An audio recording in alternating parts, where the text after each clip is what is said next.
lagi ya untuk materi di minggu ke-14 mata kuliah pengantar manajemen keuangan. Nah, video kali ini saya akan tetap bagi jadi dua. Jadi video yang pertama kita lebih banyak diskusi mengenai manajemen kewajiban lancar terkait dengan cost of giving up. Kemudian yang kedua nanti kita akan lebih banyak berdiskusi mengenai tingkat suku bunga efektif pada kewajiban lancar. Oke, kita langsung masuk aja untuk yang pertama. Jadi untuk minggu ke-14 kita akan diskusi mengenai chapter 16 yaitu Current Liabilities Management. Ya, jadi di sini nanti sebelum kita masuk kita belajar dulu mengenai utang jangka pendek. Terbagi menjadi dua kategori. Yang disebut dengan utang jangka pendek itu utang yang jatuh temponya kurang dari 1 tahun. Ya, nah utang jangka pendek bisa terbagi menjadi dua. Ada utang jangka pendek yang sifatnya spontaneous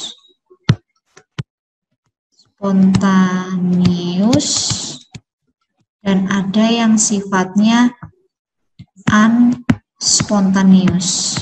Nah, nanti di dalam unspontaneous itu nanti ada dua, terbagi lagi menjadi dua, ada unsecure dan secure short term financing. Oke, kita mulai dulu dengan yang disebut spontaneous. Apa itu sebetulnya spontaneous? Itu ya, liabilities. Seperti yang kita ketahui, spontan artinya tidak disengaja. Jadi utang ini biasanya terjadi dari awal tidak direncanakan. Itu ya. Nah, contoh di dalam spontaneous liabilities ada utang dagang, kemudian utang gaji, dan utang pajak. Mana dua ini yang disebut dengan accruals. Ya. Kemudian untuk yang unspontaneous artinya utang jangka pendek yang terjadi dari awal memang direncanakan. Gitu ya. Nah, pada saat kita bicara mengenai unspontaneous liabilities, ada yang sifatnya unsecure, maksudnya utang jangka pendek yang disengaja tersebut tidak memerlukan adanya kolateral atau jaminan.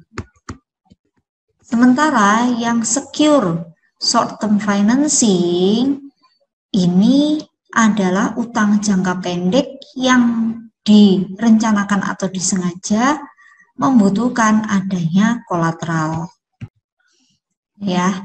Nah, untuk spontaneous liabilities karena sifat utang yang tidak direncanakan, contohnya adalah utang dagang. Nah, utang dagang itu utang yang terjadi pada saat perusahaan membeli bahan baku ke supplier, gitu ya.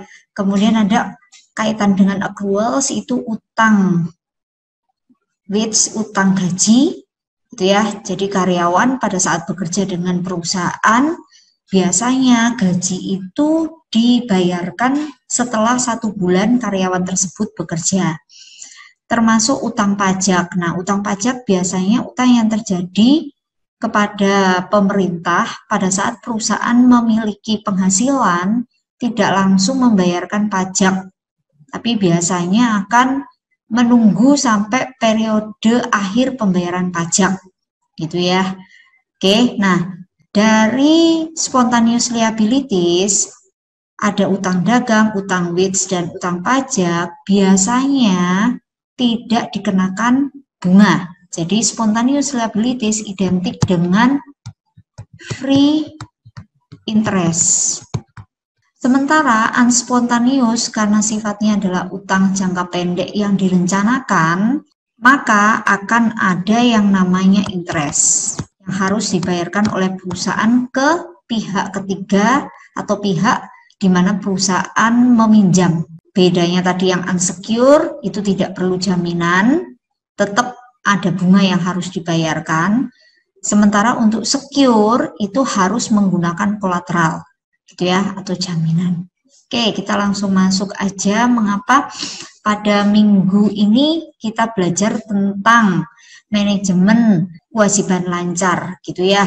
Nah, seperti yang sudah kita ketahui pada pertemuan sebelumnya, perusahaan mengenai modal kerja harus memiliki siklus konversi kas yang relatif pendek. Supaya apa? Supaya perusahaan kondisinya liquid.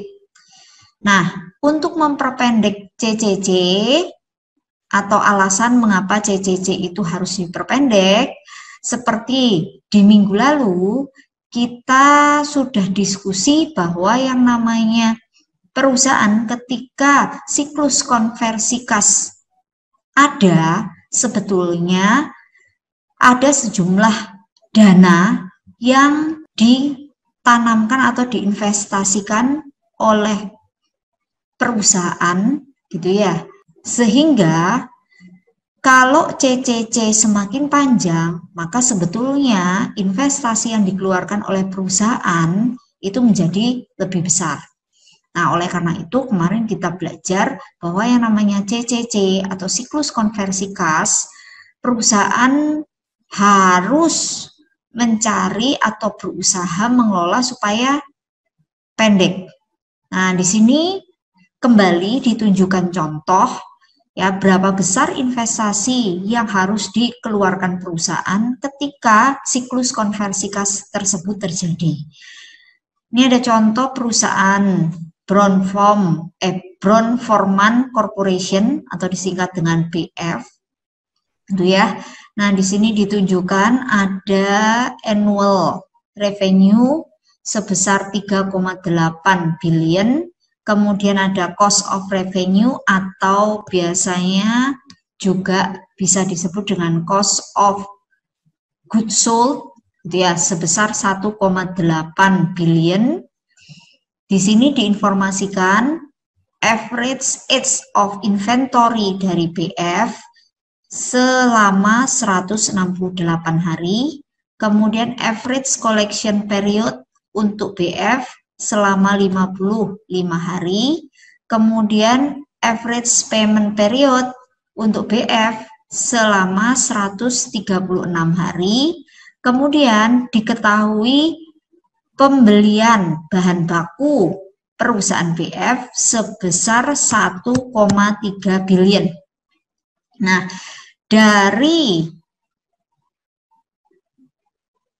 ini ya, informasi mengenai AI, kemudian ACP, dan APP, kemarin kita bisa menghitung mengenai siklus konversi kas atau CCC.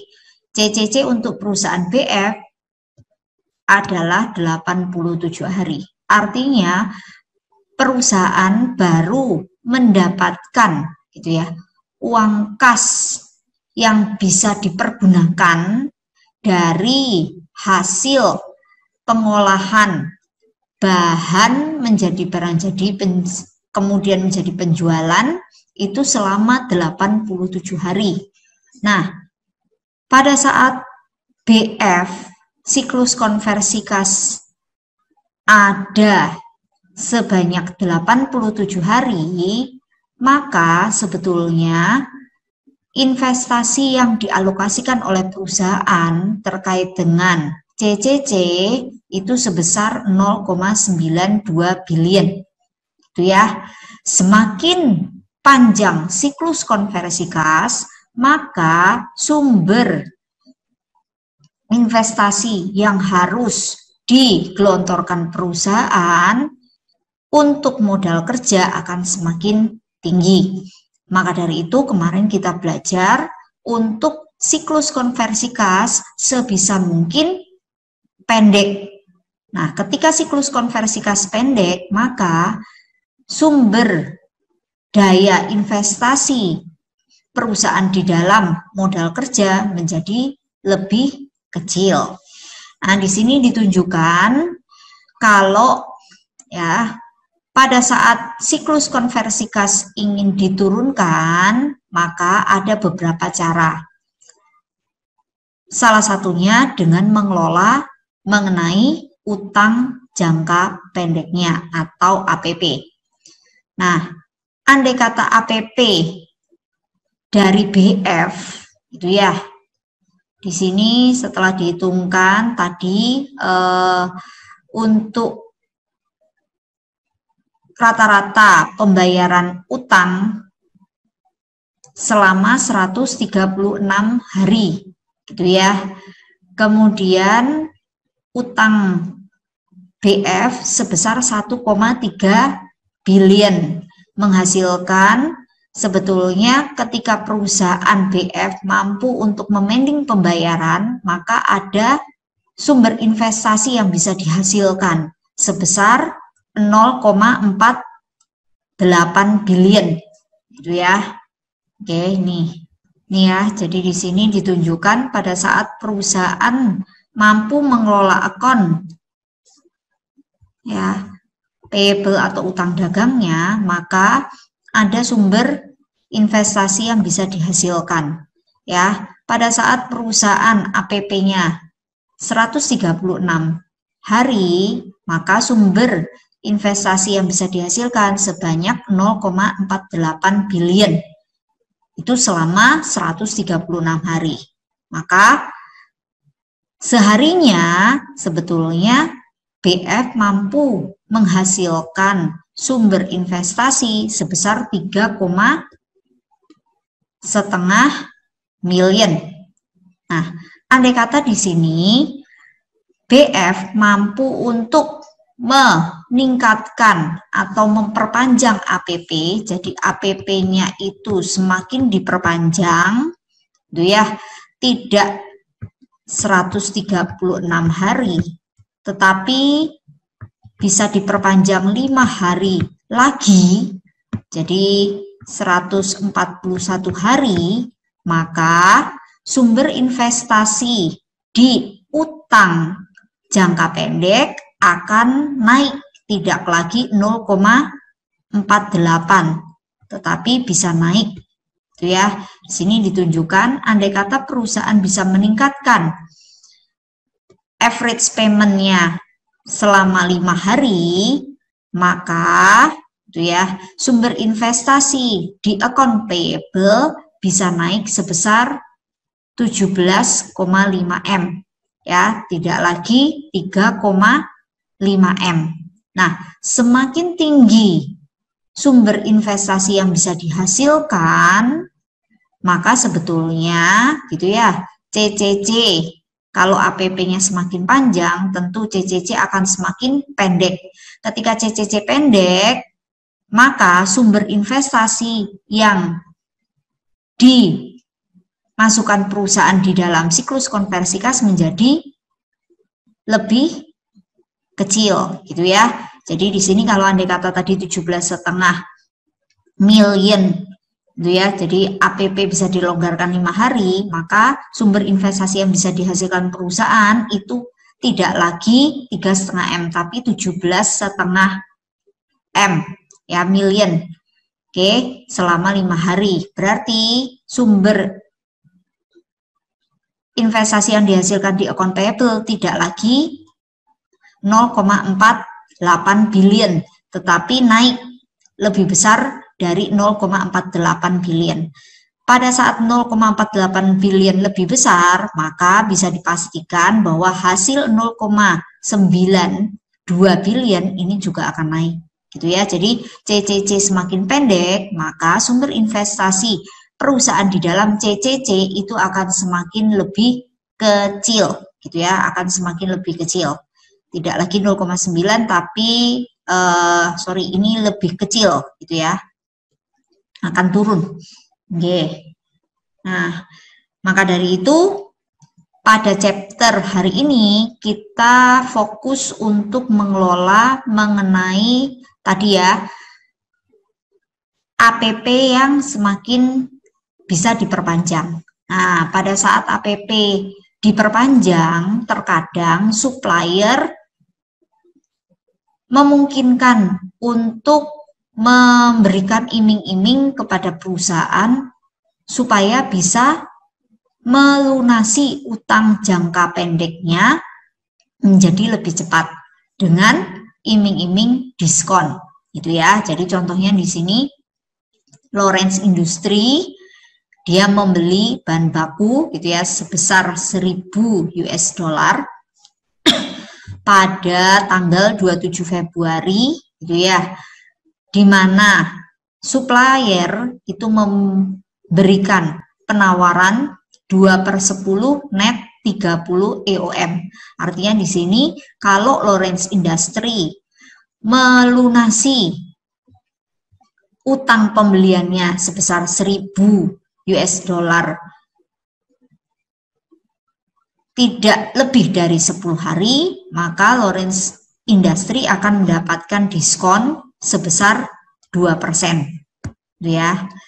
Tapi kalau tidak ya mau mengambil diskon, maka batas waktu pembayaran terakhir utang 30 hari. Nah, andai kata perusahaan Lawrence mengambil cash diskon, maka sebetulnya perusahaan tidak lagi membayar 1.000, tapi perusahaan cukup membayar 960. Jadi dapat diskon 2% atau perusahaan bisa menghemat sebetulnya sebesar 20 US dollar. Tapi hati-hati di sini, pada saat perusahaan mendapat penghematan sebesar 20 US dollar, sebetulnya perusahaan mempercepat APP. Jadi APP yang tadinya mau diperpanjang, ketika perusahaan mengambil diskon, maka APP itu akan diperpendek. Kalau APP diperpendek, maka tadi kaitannya dengan sumber investasi yang bisa didapatkan dari APP akan menjadi kecil. Kalau sumber investasi yang didapatkan dari APP semakin kecil, maka sumber investasi yang ditanamkan perusahaan di siklus konversi gas akan semakin besar. Nah, itu juga harus dipertimbangkan oleh perusahaan. Maka dari itu, sebelum perusahaan memutuskan akan mengambil atau tidak diskon, perusahaan perlu untuk menghitung yang namanya cost of giving up diskon.